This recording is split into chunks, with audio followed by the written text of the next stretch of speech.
Are you a Saskatchewan landlord thinking about raising your rent? Here are the basic rules, quick and simple. So the two biggest factors that dictate how your rent increase is going to go is what kind of tenancy you're in and whether you're a member of Rental Housing Saskatchewan.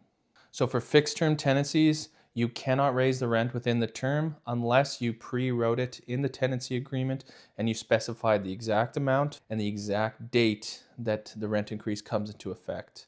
But if you didn't write it in the tenancy agreement, you cannot raise it during the term, and you're just going to have to wait till your 2-month notice of rent increase time to serve that notice and raise the rent for the renewal.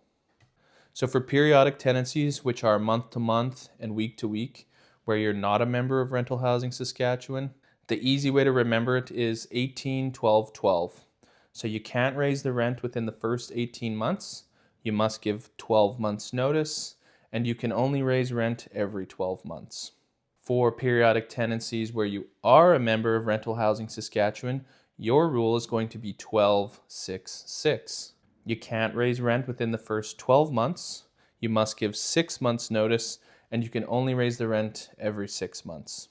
Now, I don't know if you noticed, but that is a huge benefit just for being a member of Rental Housing Saskatchewan. So, just to summarize everything, if you've got a fixed term tenancy agreement, you cannot raise the rent unless you pre-wrote it in the tenancy agreement, and you otherwise just have to wait for your 2-month notice of intention form to raise the rent for the next term. If you are in a periodic tenancy, which is a month to month or a week to week, and you are not a member of Rental Housing Saskatchewan, you follow the 18-12-12 rule.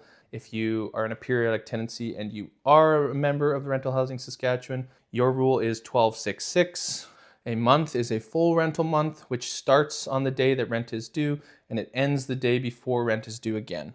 If the effective date on your notice is too early, it will default to the next earliest date. You don't have to reserve. You don't have to start the process over again. And always use the approved forms whenever they're available. If you have any questions, feel free to call, text, or email us.